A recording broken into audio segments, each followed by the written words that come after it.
Hey everyone, it's Dave here. This is Band of Badgers, and it's Steve. You know what Steve looks like. But anyway, we're joined by Alan CAREY from TYPE40. Now, this is Alan. Thank you very much for joining us all the way. I love saying this. It's all the way from tomorrow because Alan is in Australia.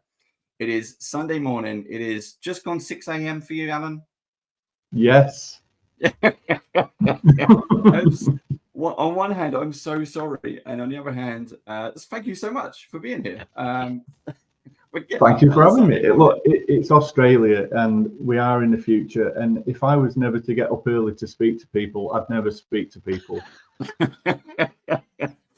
So I start like I do with what I do with campaign coins. How's tomorrow looking? It's fabulous. You're going to enjoy tomorrow. Highly recommend, definitely.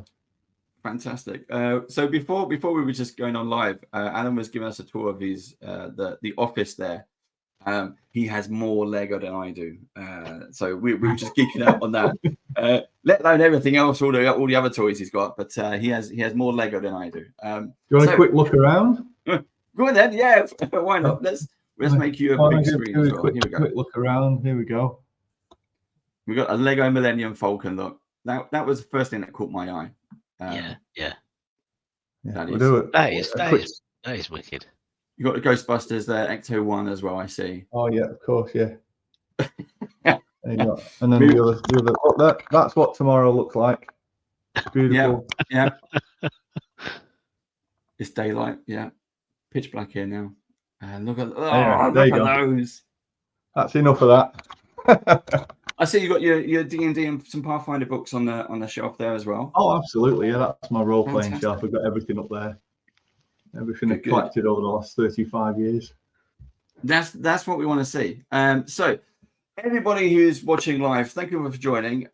Please do shout out your questions. I want capital question in the question, and then ask a question, and we will put them up on the screen, and we'll Alan tell you more about them. So do keep those questions coming in, please, please, please.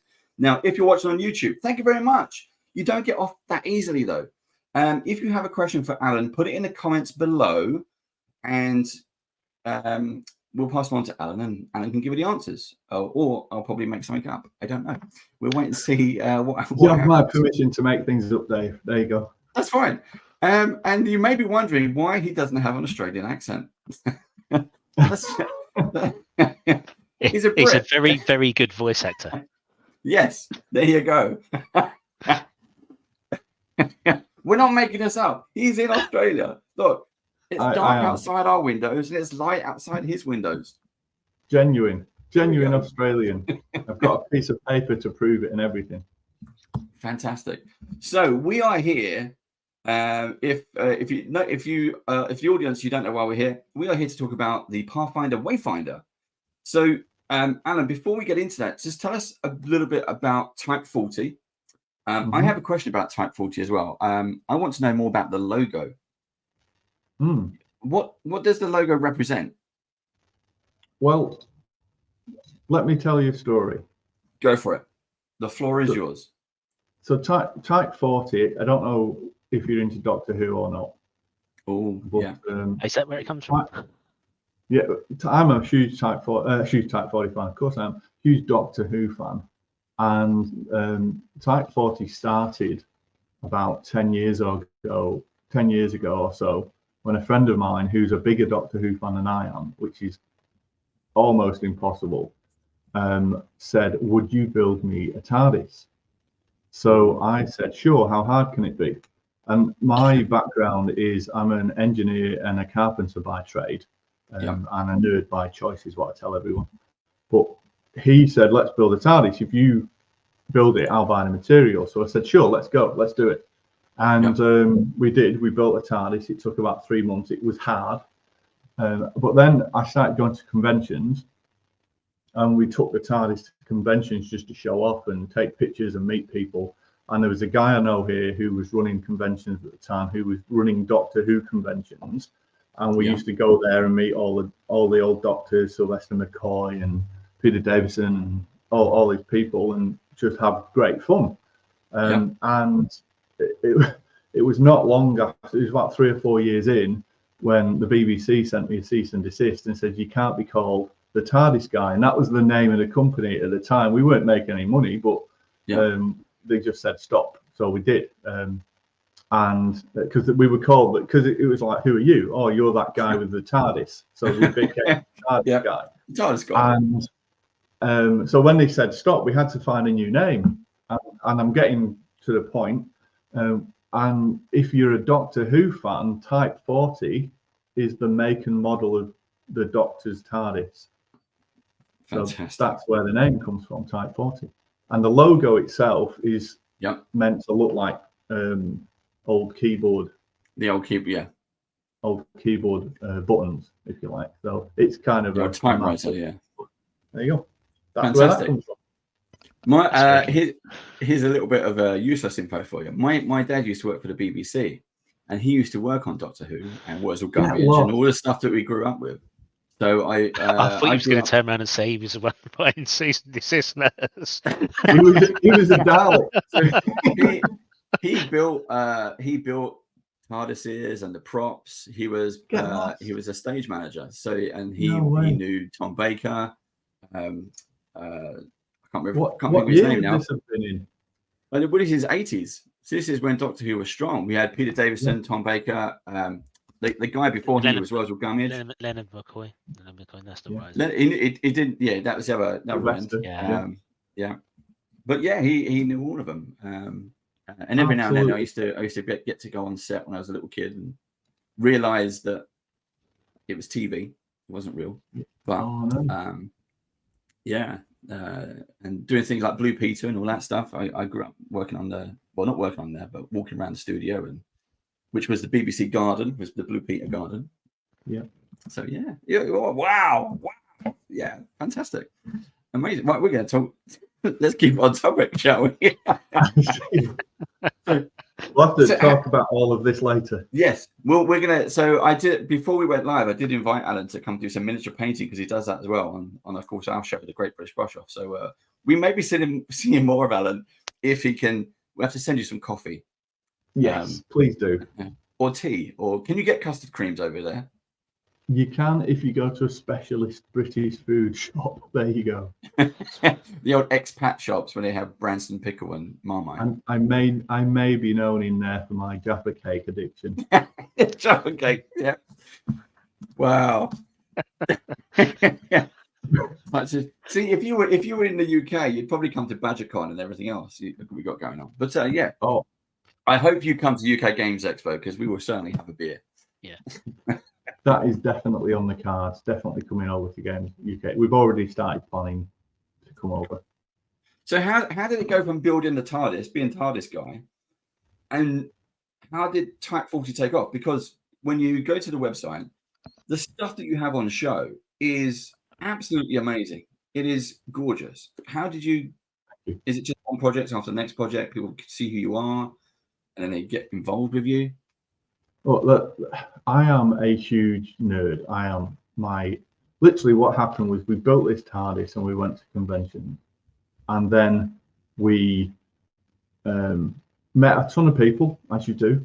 And people are, oh, this is really fabulous. And I saw all these cosplayers and I saw everyone doing their thing. And I was like, I'm a big Captain America fan and I really wanted a shield. Yeah. So the next thing was, I'm going to make it my own shield. And that's it there. So shields. And I just basically found out to make one, made one, took it to conventions and started showing people. And everyone was like, can we have one? So it went like that. And I was like, yeah, okay, I'll make one. And then I made two, and then it was four. Then I was making more and more and more. And then I think around 2014, we made a shield for Stan Lee.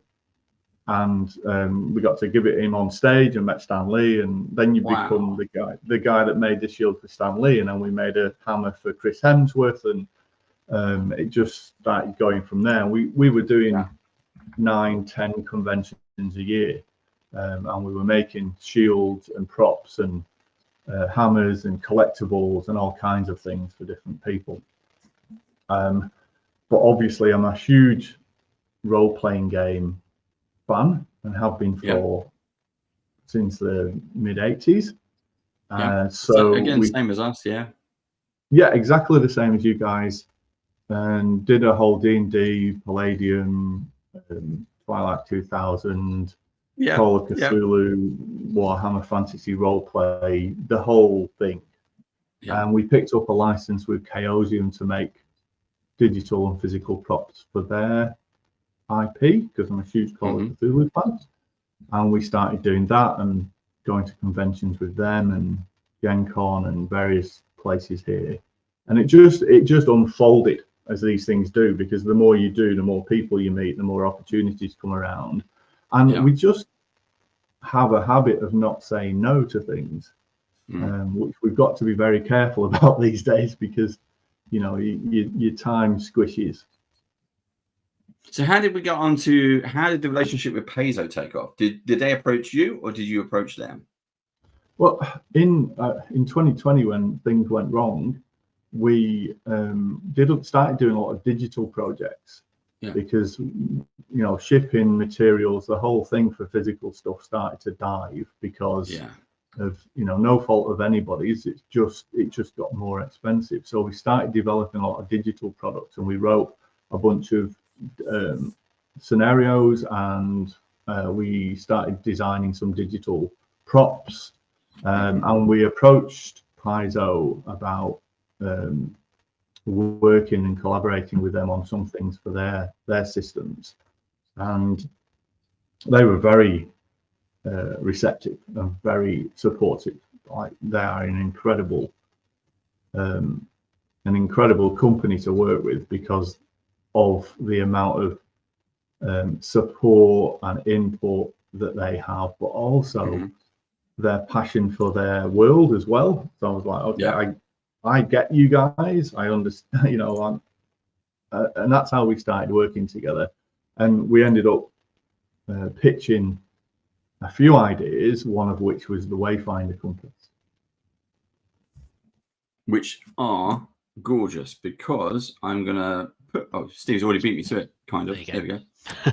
I mean, this is basically, so that if, for those of you who don't know, the Pathfinder Wayfinder is part of the, if your character is a member of the Pathfinder Society, they have this kind of pocket watch, is the simplest kind of way to describe it. And it opens up and there's a compass in there, but it does all these other things. And I just thought that this was absolutely amazing. How do you go about designing something like this? Is this what you wanted to design, or is this what they asked you to do? Oh no, this is absolutely what we wanted to design. We looked at the world of Galarian, which is a huge, deep, rich place to pull inspiration from. And when we were asked what we'd like to do, this was our first choice. Can you hear that cat in the background? I can, yeah. That's okay. He's not happy, is he? He wants his breakfast. It's like, oi, this is my time. He does it. He's not used to me being up earlier than he is. So, so this was absolutely our first pick to make. One of my favorite things about Pathfinder and the Pathfinder Society is it exists in the world of Pathfinder, but it exists in our world as well. And the organized play that Alex over at Pathfinder runs is so well organized and so deep. It just deserves something special. And TYPE40, myself and the people in TYPE40, we are absolutely all about game immersion, and that's why we make props, because we love seeing things that exist only in imagination, like Captain America shields, because they only exist in imagination, or the Wayfinder compass. We like to bring them to life and put them in people's hands. So the option. That's why I'm a big fan of, for example, this is the, I'll put it on screen. You probably won't be able to see that. That's the, there you go. That's the Paizo coin from Campaign Coins, who kindly sent a bunch of them over, and we use those. And the stuff we do with Beal and Grimm's, all the artifacts and stuff. I think so, because we're from a similar time and age. when we used to play D&D and Pathfinder, or it was Pathfinder, wasn't out in the 80s, but when we were playing D&D, we'd make our own scrolls, and you'd use tea bags to tea stain, or you put it in the oven or whatever, and then you burn the edges. We'd heard those stories, but we're the people who actually did it. We would put them in the oven and brown them up.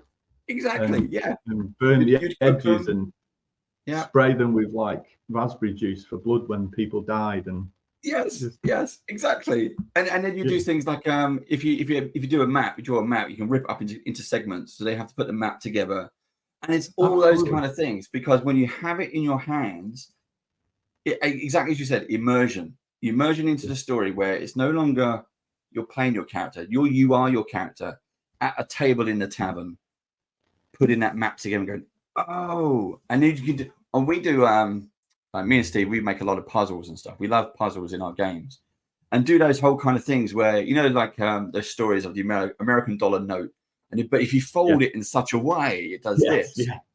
And we were doing all kinds of stuff like that, and we were doing that as teenagers. It's incredible how we're just big kids. There you go.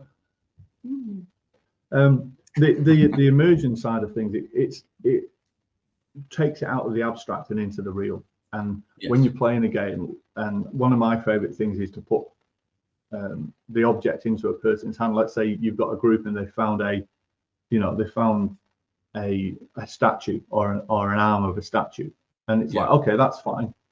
And you go, I've imagined that, and now the party's going to go and do this stuff. And people forget that they've now got a stone statue's arm to carry around with them. But if you give them the actual thing and put it in front of them on the table, you're like, okay, now you deal with that. It's much more real.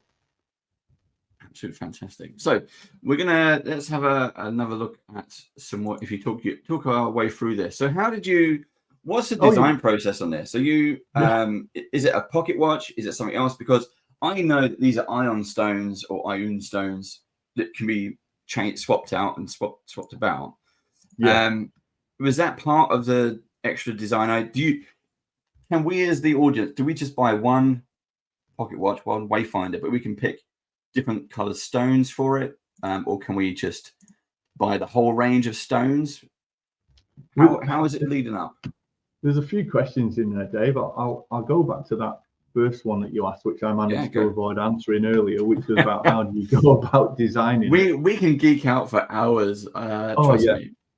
When you take anything, you know, as a product designer, you understand that when you start designing a product, there's a whole bunch of considerations around cost and size and material and function, the things that it has to do, but when you're designing an object that exists only in a fictional world, and then exists in a fictional world where physics and science don't matter, what you're doing is you're trying to translate those concepts into a reality.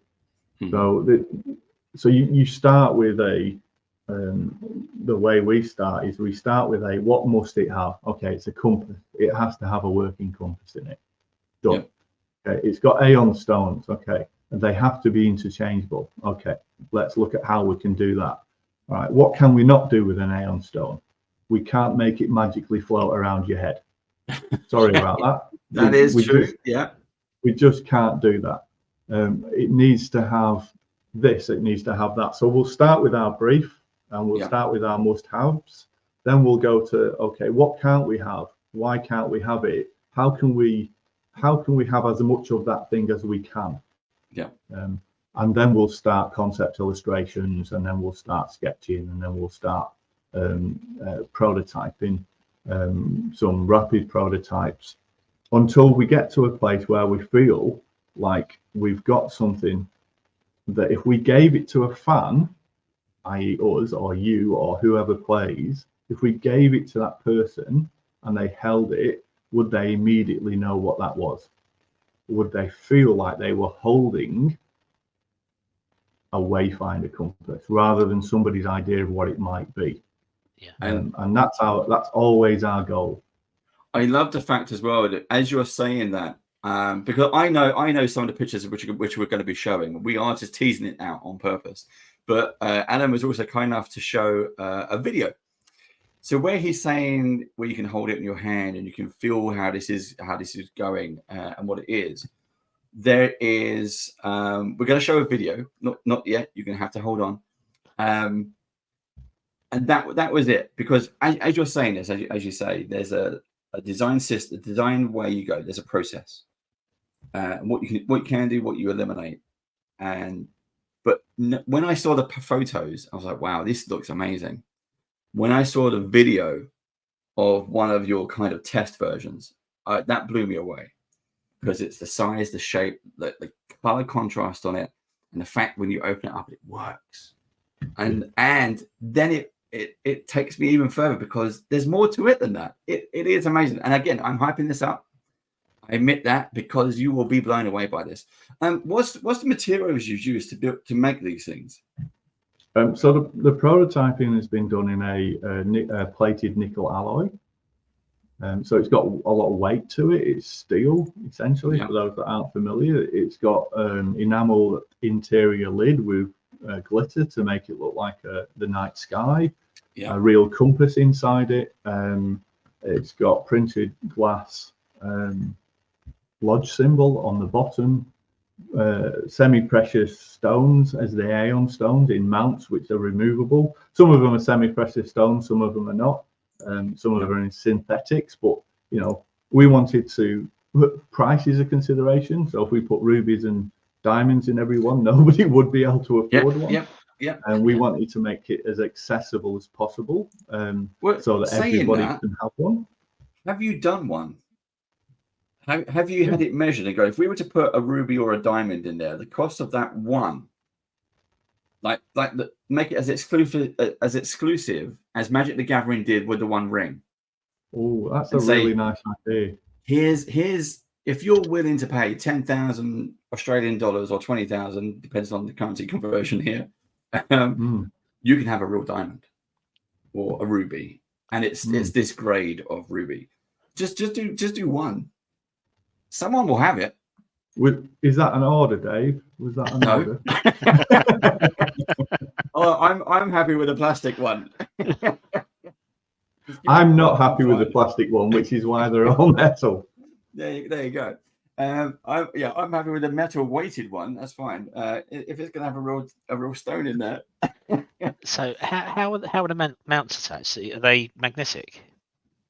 No, they're not, because it's got a compass in, and that was going to mess with the compass. So we had to design a locking mechanism in it for them. So there's more to these things than meets to the eye. It's probably the most complex product we've ever designed, and I'm actually fiddling one in my hand at the moment. He's got one. There it is. So the actual little compass, and you know, it's. See, I haven't shown people the inside yet, so we'll keep that. Keep that a mystery. Oh, a little bit. But this is what I mean about it's such a nice size. They're a little. They turn. Yeah. And there's a tiny little spring in it, so it locks in place. And there's a mechanism inside where it turns and locks. And when you turn it, you can take them off. Oh wow! And you can just and then it pops back in. So the different colored stones, are those going to be available as individual add-ons? Not forget the Kickstarter, but individual purchases that people can buy if they want a particular color. We're still working out how we're going to sell them. So obviously there's going to be a Kickstarter for them, and every Wayfinder will come with one stone, definitely. We've got 10 different stones that we've prototyped, and we want to do a deluxe version on the Kickstarter, which comes with all of the stones and a compass. So you would get one stone in the compass and a spare 9, and that probably come in a nice display box. Whether or not we can retail boxes of them afterwards, we're still working out those details. But you can see there's a whole bunch of them, like all different types of stone, and we've got to work out which one the the compass comes with that everybody gets. I think that the Kickstarter will almost certainly come with an option for you to buy the other ones as a pack. Yeah. So that you would get a little pack of 9 extra stones to change in and out. I think because players with their characters, they're so particular, and like the Pathfinder Society is such a nice organization for your characters to kind of either be a part of or join at a later date. When their character gets to a particular level, they can get invited or they can ask to join, and they can do trials and tests.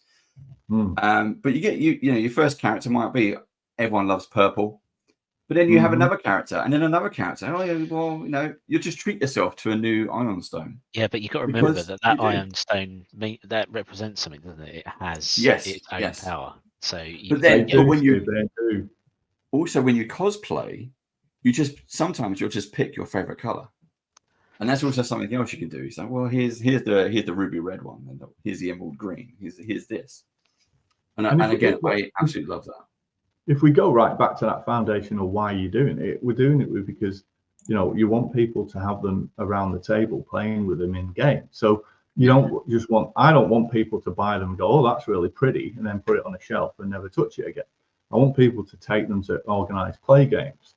And I want people to use them and see them and change the stones and have the magical effects. And to that, what we've done with Paizo is they've agreed that if you've got a compass, if you've got a wayfinder and you go to an organized play event, it will count as an other item and you'll get a free heal in between encounters. So very nice. There's added utility to the object as well, as opposed to just a thing you've bought because you like the game. And that's what we want to be able to do with all of our props. That's a lovely. I love that idea of being able to use it. Because we have the organized games. We have that Dragon Meet is in December, and obviously UK Games Expo, which is in June. First weekend of June. First weekend of June. And we've got Dragon Meet coming up in London, which is a one-day event. Again, very, very popular. But it's a long way. It's a long way to come from Australia. Now, so we've looked at the top of the Wayfinder. The bottom of the Wayfinder, we've got the Pathfinder Society symbol, which is lovely. Is that interchangeable, or is that kind of set in and people can't change that? That's set in and recessed into the bottom of the compass. And we that was a design choice again, because the more variations and options you get, the more complicated manufacturing becomes. And it being the Grand Lodge, it's the main one. We wanted to have a baseline compass so that everybody could recognize it, and I think it's the most recognizable symbol of all of them as well, of all of the wishes. It's a great symbol. The fact that we've seen it more and more in recent years is very good. I mean, Paizo's done wonders with both Pathfinder and Starfinder. I think it's coming on leaps and bounds. The popularity of Pathfinder has really, really grown, and Paizo, for what Paizo seems to be doing for everyone, is second to none. So we're going to have a look. That's the bottom. I will now stop teasing everyone, and we will show you what's on the inside of these Wayfinders. Here's a bit of a zoomed out version. Talk us through this, because you did mention the inside of the upper piece is you've got glitter in there. It's a night sky. How did the idea of that come about? Because some of this, I understand what it is from reading the books, but I don't think anyone's gone into this level of detail. Again, back to that baseline vision, any decisions we make when we design a project, we have a vision that we refer back to. When we come up with an idea, and if we say, should we have this? Does it speak to that initial idea? Yes, let's keep it. Does it not? No, let's get rid of it.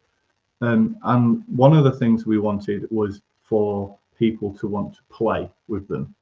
The idea of play as opposed to playing a game is an interesting concept, but putting your imagination into an object that you're holding, so that you're playing with it, and it inspires you to want to do things. So we wanted to be able to have the object contain as many opportunities for play as possible. For instance, swapping the stones out, opening it up, using it as an actual compass. There's a hole in the middle that you can kind of almost see through if you hold it up to the sky. And this idea that there's a night sky in the back of the lid, which you're looking at, which with some imagination could have constellations in. I did wonder if there was any hidden Easter eggs there, if there was a particular constellation you've actually put in there, or is it just random? It's by necessity random, because repeating constellations in the back of a lid using glitter and enameled oil reliably every time is almost impossible without spending a fortune, and that's where the cost considerations come back in. You know, can we do one with the constellations of Galarian in? Maybe. Would you want to spend $300 on it? Probably not. So it's about imagination, it's about play, and it's about immersion, and that's why those things are in there. And of course, the compass inside the center, that's got some uniquely Galarian symbology in there. The ring around the edge has the zodiac of Galarian that you can see. So there's all these, they're not hidden features, but we've laid as much inside a smaller space as possible. Yeah. I love the way you've mounted the crystal, so you can use it as a sight finder if you wanted to, and speak into that use of a compass, you know, as an object. That's that whole, the way you've engineered that is really good. I find that I like those little things about objects where there's neat little features, and the way you've locked that in. That's probably the best thing about the whole thing that I like about it, you know. Yeah, Steve. Yeah, I mean, you want to find new things in it as well, don't you? And for anybody that's ever used a compass in our world, there are certain things that you do with the compass in certain ways. You use them and look at them.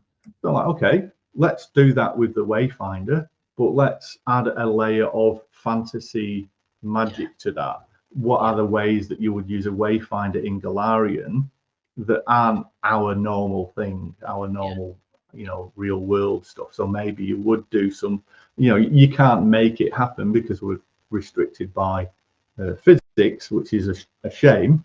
But we can add hints at imagination that allow people to layer their own thing on top. Yeah. We have. I'm going to show the video now of what it actually looks like. There we go. It's ran away. Let me rewind that. Boom. Here we go. Again, it's nice. It's chunky. It does look like a proper, like a pocket watch, as I was saying. Will it come on a chain, or will it only just be a handheld? And we can see the working compass there as well. And I'm going to pause it in a sec because it rotates as well. It rotates. Yeah, this is what I mean about. I saw the photos and I was expecting the same thing, like a prop, static prop. And I saw like the ion stones could be interchangeable, and it opens up. And I saw that it was a real compass, and it was turning that bit, just that extra, because it looks so beautiful. Yeah, this is we call it a prop, but this is what you see on TV and movies, something that's like that has that level of detail, and the fact that when the Kickstarter comes out, you could have this. I absolutely adore it. I think it is. How much does it weigh? I would say it's heavy. It weighs enough that when you pick it up, it feels like a proper object rather than a piece of plastic. But it is steel. So if you can imagine, you've picked up a heavy chunk of metal essentially, but it's not. It feels right, is what it feels like. Yeah. I think. Did you have to go through many prototypes to get to where you are now with it? we went through a lot of concept illustrations, a lot of drawings, and a lot of rapid prototyping on 3D printing. Yeah. So I'll 3D print resin copies of them. I've still got my original, and we were pretty close before we went to this level of prototyping, because this is a costly process. You've got the molds themselves cost thousands and thousands of dollars just to get the mold. So we got to this stage, which is probably about 90% done in the first hit. What was the feedback like from Eric Mona and the rest of the team? They really like it. I just engaged a bit of British understatement there, but they're quite keen on it. Yes, yeah. I can imagine that he is gonna. I can imagine Eric just turning up to one of the Glass Cannon shows and just saying, "Here it is, here it is." Have you got the months of the year on there as well? I see them printed on the outside of the face. Yeah, those are printed on the bezel. Yeah, if that's what you mean. Yeah, and then there's some. Is there words round the faceplate, the white faceplate on the inside? Oh, those are numbers. Those are the degrees for the compass. Yeah. Okay. Yeah. From 20 all the way around to 60. I wondered if there was any, because I did Rise of the Rune Lords, if there was any kind of writing, if there was any specific runes which were there. But you say it's based on the Galarian Zodiac. Galarian Zodiac, yeah. Yeah. So when we was playing Rise of the Rune Lords, Dave used to put up a different rune each episode, and it was like, guess what this means, and as we was playing through the adventure, weren't it? It was every episode. It was like every time we changed chapter, he put a different one on. It also depended on your results as well. So basically, there was an element of, here's some runes, and they were kind of guides, but they didn't know how to read runes, so it's just symbols. And then they'd come on for one show, and it'd be like, why is that one red? What happened? What did we do? It's like, well, you have to find out. And it was all about weighing good versus bad. Oh yeah. And how they would, by the end of the story, by the end of the six-part adventure path, their decisions would be weighed up against them. Runes are a great in-world artifact, if you like. I love runes because they can be very meaningful in a universe and unique to that universe, and really, really nice tools for using games. Yeah. Really like them. One of my favorite things, secret things about the Wayfinder compass is that we've put a tiny, almost hidden mark on the back near the hinge, which you have to look really carefully to see. Yeah. And we wanted these to contain even more in-worldness. So we put the mark of Musello on the back there, who's the person that makes them. Yeah. That is superb. That's probably my tiniest favorite thing about the whole company. Yeah. Is this idea that they come from this artisan's workshop, and he's stamped each one with his own mark. And just tiny little thing. You can't see it on the camera, but you've got to have it to see it, but it's there, and it's really nice. So how many when we get to the Kickstarter stage, how far away are you now from doing the Kickstarter? Kickstarter's in pre-launch, so the pre-launch page is up. We're just we've got the prototypes, and of course you prototype so that you can tweak, and we're in that tweaking the final product stage. So a few design changes, few very minor movements in how we're going to make them, a few choices that we've got to make about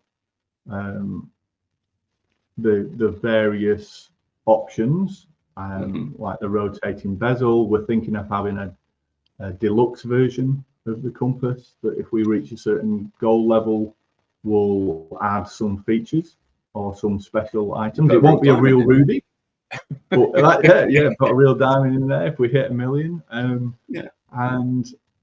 that's all your profit. So we're really close. We're really close. But there's got to be some tweaking because we want to get it right. Are they going to be numbered or certificated, or is it just we don't know? You don't yet know what the limit is going to be.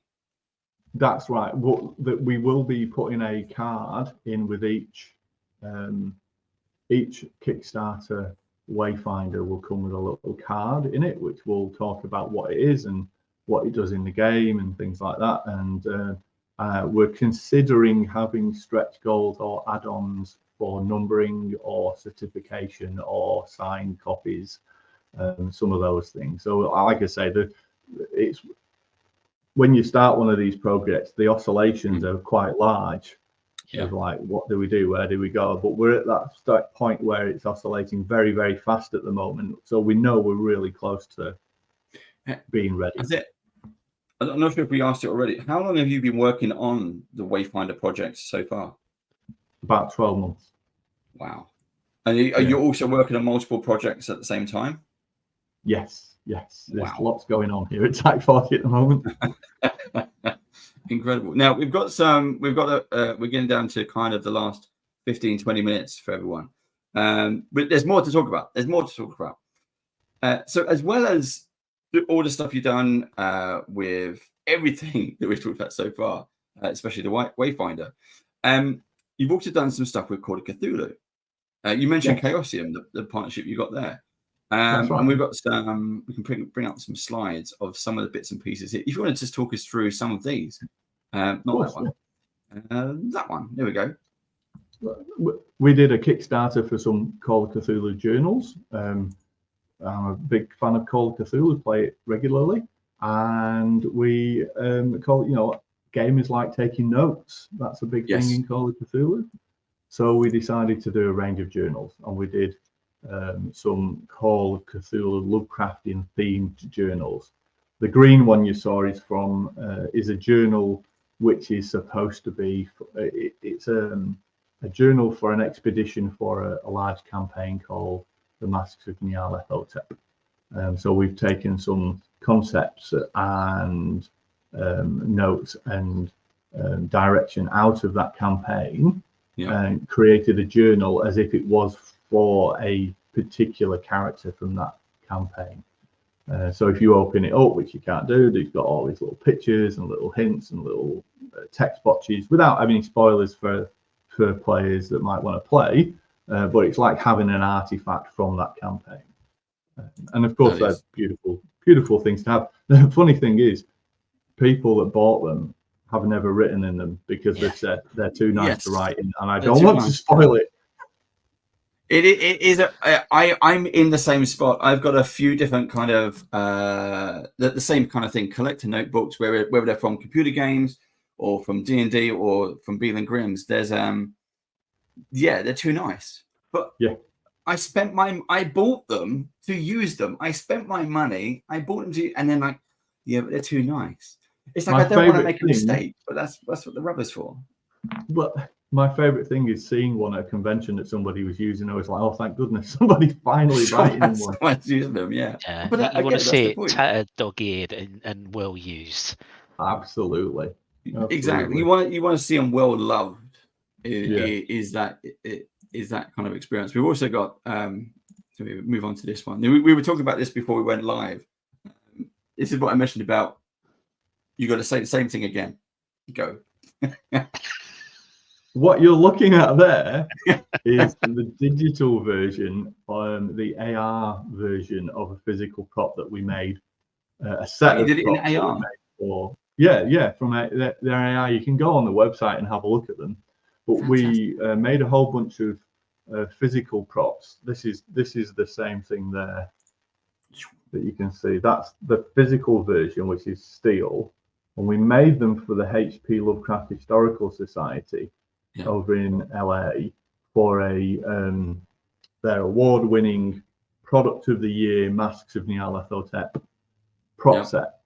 And then we said, okay, we're going to make a digital version, which is an augmented reality experience, which you can shine your phone at and see them in 3D and look around them and search for clues and things.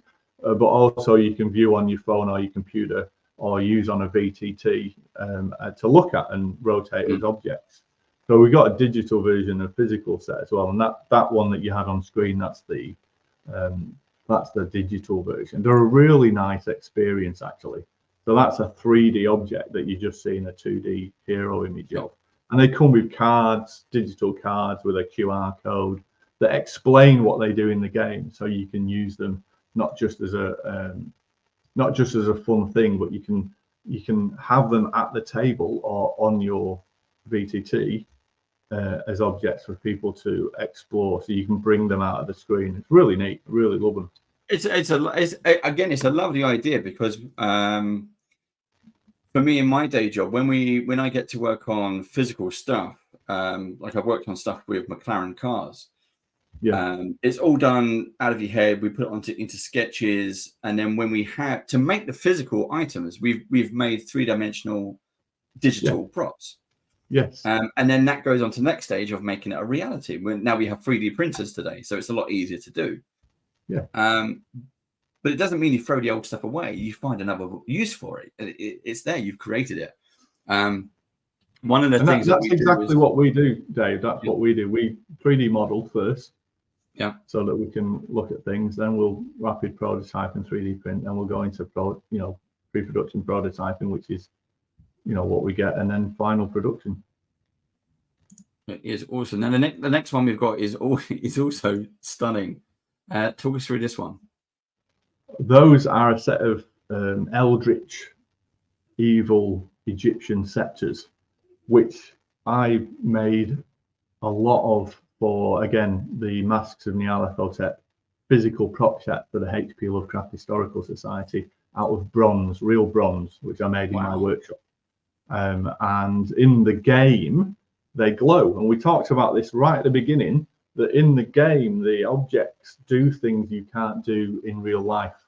So the physical bronze scepters, which are about 300 mil each, made of bronze, bronzed up, look beautiful displayed on a shelf. I've got some hung in a shadow box on my wall. You can't make them glow like that in real life, the way they do in the game when they're used. But when you do an augmented reality object, you can do what you want with it, which is where you really start taking off. It is lovely. I love seeing them. Very, very clever. Now, to bring us on to, we've still got a little bit more time. But those of you who know who've hung around the Bandit Badges for quite a while, you'll know my background in terms of comic shops. And you can see it behind Alan on his wall. He has made a real Captain America shield. I've made a few, actually. I mean, you said again before we went live, you said you made the first one for yourself. I did. I'm a huge nerd. I'm my own best customer. If I'm making something, it's for me. The fact that but it's also even better that you actually know how to make them. I mean, I wouldn't. I can draw you a picture of one. That's as far as my particular set of skills goes. But you can turn it into reality, which is like, wow. If only you was my neighbor, I would be bugging you like anything. They look incredible, and you've got the like a beaten up one as well behind you on the wall. That's my favorite. That was the second shield I ever made. That one, that beaten up one, and the first shield I ever made was a really nice pristine one, which I wanted for myself. And as I say, I'm my own best customer. And I made this shield that was really nice, and I was like, okay, so I'm going to make another one. And I finished it, that one, I'd finished it, and it was lovely. And I'd put the star over the top, and I got myself a nice clean dust to just wipe it down, just to stand back. And as I wiped it down, the cloth caught on the edge of the star and peeled it off. And I just couldn't believe what I'd done. I just stood back and I was like, I couldn't believe it. I'd spent a long time doing it. So I ended up, after I stopped crying, I was like, I'm just going to have to strip it back. I pulled the star off in anger, and that went in the bin. And then I looked at the thing, and I got the acetone out and the cloth, and I was like, I'm just gonna have to strip the whole thing back. And the first thing I did, you see that mark on the bottom? Yeah, yeah. The first thing I did was just start rubbing it away. And it looked so good when I rubbed it through the different layers of paint. It looked like a burn mark or something. Yeah. I was Well, like, that's it. It's bullets, isn't it? Bullets. Yeah, exactly. Bullets, It looked like that. I was like, oh, this is good. And I had this idea, and I was like, I went back to the movie and watched the movie, and there's a scene in the first Avenger where Captain America bursts through the door with the Howling Commandos. He's got his shield, and it looks exactly like that. And I was like, I'm just going to copy that and do it. And I just went for it. I was just bold. I just got my acetone and a cloth and started doing it, and then sprayed a bit of black spray over it to give it that sort of burned look, and Bob your uncle. I never looked back. That was it, and it was just that was all from the mistake. Well, they signed as well. Yeah, I was going to say that you got some signatures on there. Yeah, that one is signed by Stan Lee. Fantastic. And that clean one signed by Chris Evans, Anthony Mackie, Haley Atwell, Stanley Tucci, and Dominic, what's his name, who played Howard Stark Senior. Howard Stark Senior. Here's a question I was going to ask you. Because it's the same format, it's a different centerpiece. Would you ever do a Haley Atwell Captain Britain shield? I did one. Yeah. Oh, you've done one, but you haven't put on the wall. I only have so much wall space. That is true. Yeah, I'm in the same position. We've done. Sorry, go on. I was going to say this is just the box room we have in the house where we set up the computer. You've got to see my garage. It's just full of stuff, memorabilia of my hopes and dreams.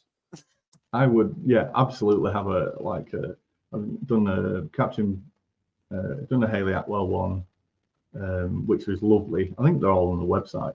If you looked at the different types, my favourite shields that we did like 17 shields for the casting crew of the Falcon and Winter Soldier a couple of years ago. One of the stuntmen got in touch with me for a shield for himself. He said he got on and said he messaged me on Instagram actually, and he said, "Can I have one of those cut off shields that you see in the end game?" I said, "Yeah, I'll do one of those for you." He said, "Oh," and he was dead nice. He was like, "I'm stuntman. I was Captain America stuntman fighting Thanos in Endgame." So I was like, "Oh, all right, mate, sure." I getting messages a lot back then, and you take it with a pinch of salt. But he sent me a video of him on set fighting Thanos. So I was like, "Oh, okay, that's him." Lovely fella. Yeah, that's really wonderful. Lovely fella called Justin, who I became friends with, and then he was on the Winter Soldier, and they said, "Can you do some wrap presents?" So we did like 17 shields in thirds with US Agent, Captain America, and Bucky, and he came up with this design, and we did them and shipped them off to him for everybody. Fantastic. And that was a phenomenal shield. But we've done all kinds of them: Wonder Woman, Batman. I've got in the workshop right now, somebody's asked for a Psylocke shield, which is just beautiful. Wow. It's just lovely. But it never gets old. Honestly, I've just made another hammer for somebody and 3 shields in the workshop, and it never gets old. Just holding them. Remember we talked earlier about holding the thing that you've always imagined? I hold these shields every time I make one. I am 10 years old again. It's phenomenal. You mentioned the Thor's hammer. Talk us through that one, because you met Ian. Yeah. You met Hemsworth. I did, yeah.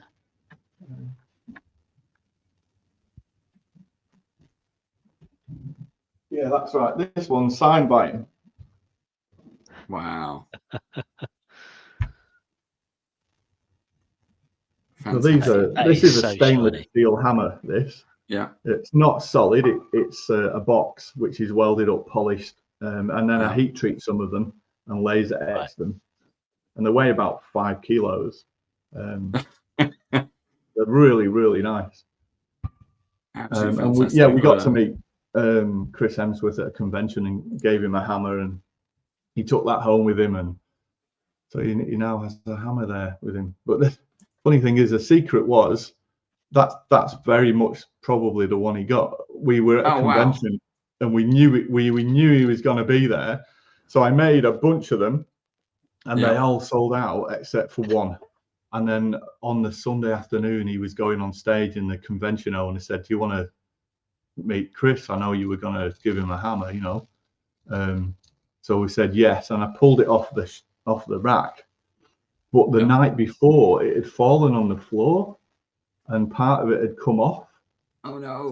So I'd had to fix it that day. So we basically gave Chris Hemsworth a broken hammer. Sorry, Chris. Sorry about that. If you need another one, let me know. So that was nice. We've met. You know what it's like when you go to conventions. You meet all kinds of people. Everybody's great. It's such a fantastic atmosphere. Everybody's having fun, and it's just a nice place to be. Yeah. Did you have trouble with Disney or Marvel at all over licensing? Yeah, because you said about the BBC sending you letters on the TARDIS. No, they've bought stuff off me too. Right. Yeah, they've used my shields in adverts and bought shields for presents for directors and things. Cool. They've been really good. The conventions, when you get the actors and the directors and people like that who are on TV, stuff you've grown up with, and they're still doing the stuff, or the new films that they're promoting. I love the fact when you go to conventions and you can meet those people. Yeah. And again, having a business and having a stand, because when we had the comic business at our height, it was 20 foot long, 18 foot high. We had backboards, we had TVs showing movie trailers, we had everything. Whatever it took to get an audience to come to our booth, we would do. And we had people like George Romeo coming up and just walking down with their entourage and then going, "Oh, what have you got there?" And just people that you knew come up to you. And we have all kinds of different stories about how we met them. They're just people setting up their stand as well. And it's a lovely atmosphere. That's the bit I miss. But from doing Band of Badgers and doing board game conventions and role play conventions, it's been nice to actually do that again. What I miss is having that base. So going around and going, "Oh, that's great, I met so and so," and I have my base. And as you say, there's a packet of Jaffa cakes and a cup of tea and stuff there. That's the best bit coming back. Cool. It's fun. I miss the conventions, so I'm glad I'm going back to them now. Good. We've got some more stuff to cover. We're just hitting the hour. If you have questions, do use the comments below in YouTube, and I'll get those fired over to Alan. Now, the other thing that you as TYPE40 are working on is your own game. So what is this one about? This is Hunted by God. I know nothing about this one apart from this artwork is beautiful. We always big up artists and writers on Band of Badgers, because me being a designer, we want to give a leg up to anyone else. Who's come up with the concept, and where does this come from? This is a concept that I have been working on with a very good friend of mine called Paul Bedford. Now, it was his idea to do this game, and it's all come out of his twisted mind.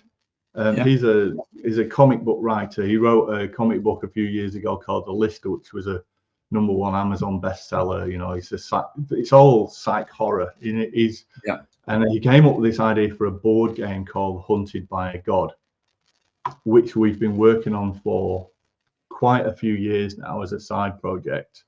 The concept is that you play one of 4 galactic empires who are at war with each other, who essentially go to planets and strip mine resources off planets to continue their fight. However, this one particular planet that they land on, the resource that they're stripping out of the planet is the life force of a god. The god manifests them as you strip this resource, its life force out of the planet. The god manifests, chases you around the board, and gets you.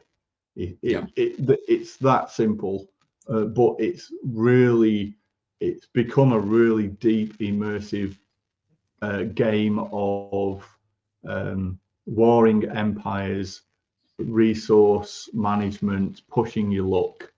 Essentially, what happens is the more you mine, the more chance you have to win, and the more chance you have the god will turn its gaze on you as a player and come after you.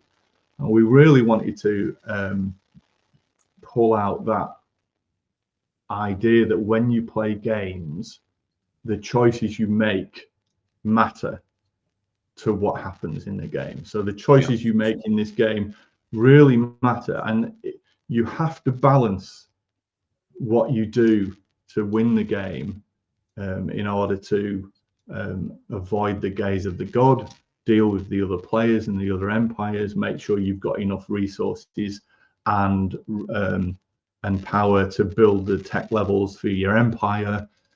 So it's been a real journey building this, but we're now at the stage where we get to do graphic design and artwork. But that piece of art you saw was done by a guy several years ago for us as the standout piece. So that's basically what you're seeing there is the god. It is a lovely piece. I like that. There's something you said about kind of living with the decisions you make, and you've got to be wary of those. Are you one of the many people who are playing Baldur's Gate 3 at the moment? I'm not at the moment. No, I've heard it's fantastic. It is fantastic. I've not got that far into it, but it's fantastic. But what they say, because it's based on D&D, so you make a roll. I'm going to do a skill check, and if you roll low is a fail, you roll high is a pass. So you have a DC challenge rating, and what they do is what Baldur's Gate 3 have done is that when you do a bad roll, it doesn't matter because something will happen. But it's trying to encourage you not to reload your game when when you don't agree with something, because that's what life is. You can't fix life, and what they try to do is just try to understand that the game hasn't broken, but you've got to live with the decisions you make. And they've done it in such a way that it makes sense. The entire game is kind of based on that leveling mechanic of just trying to you can't make even when you think you make the right decision, it can lead to bad things. I know I love games which kind of allow you the idea of, is what I'm doing the right thing, or what repercussions will I have if I do this? I love that. I'm a huge fan of games where you've got 5 choices but only 3 slots. Yes. You can't have it all.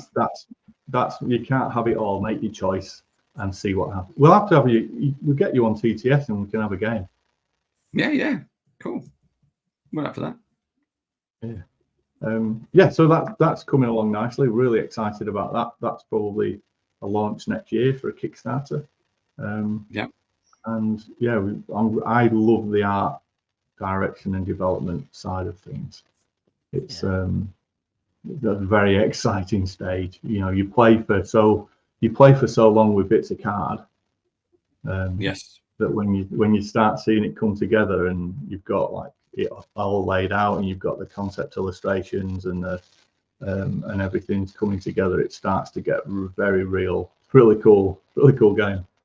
It's nice. I mean, we spoke about this, and the audience probably know already that we do Band of Badgers. We do play testing and proofreading, and it's the same thing. We see Word documents and PDFs before they've been designed.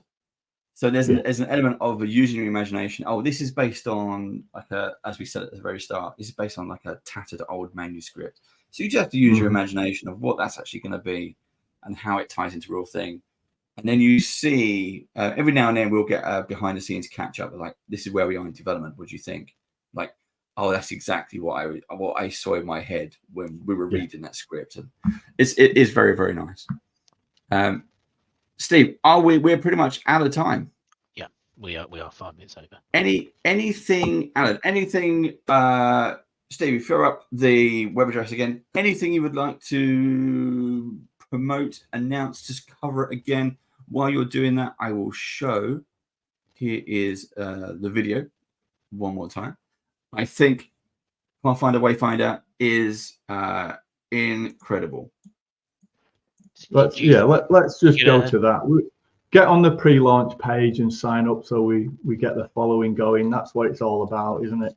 We're in the final swings of getting this sorted out, so we'll have the Kickstarter launch soon. But if you want to know when it does launch, just sign up on the pre-launch page for us. You can find it. You can visit the website, have a look at all the stuff we're doing, and of course we're on Twitter. I refuse to call it anything else. Yeah.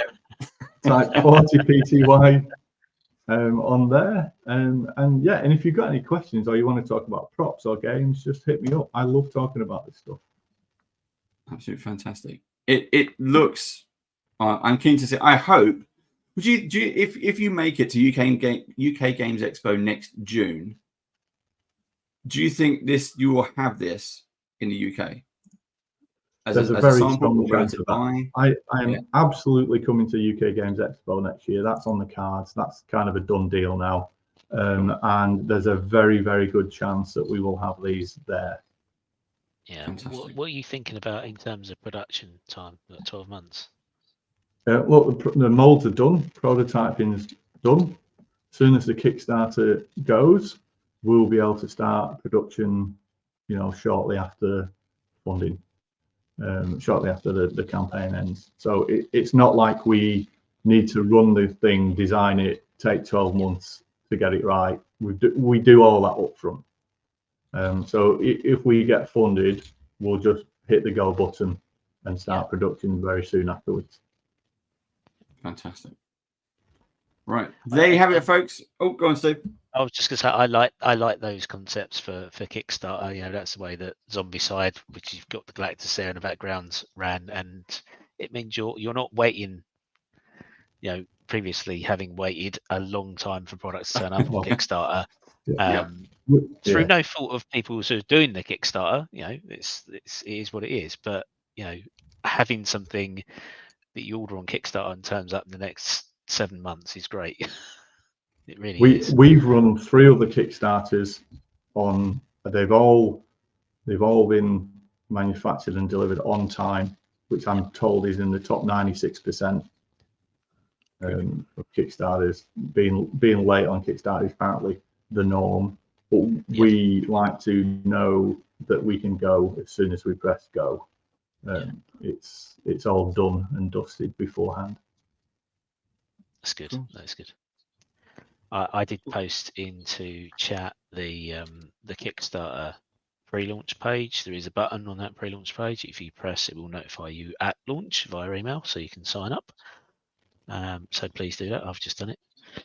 And if you're watching this on YouTube, it will be in the comments below as well. Yes. We'll put the links there. Yeah. Yes. And if you don't know what a YouTube page is, it's a or you're on it now. Yeah, well, you want it now. So hit like and subscribe, please. Anything you do to help promote Banner Badgers is always readily accepted. Right, Alan, don't go anywhere. We're going to say goodbye to everyone else, and then we'll that'll be it. Right. See you all. Thanks very much for watching. Put your comments and questions below. See ya.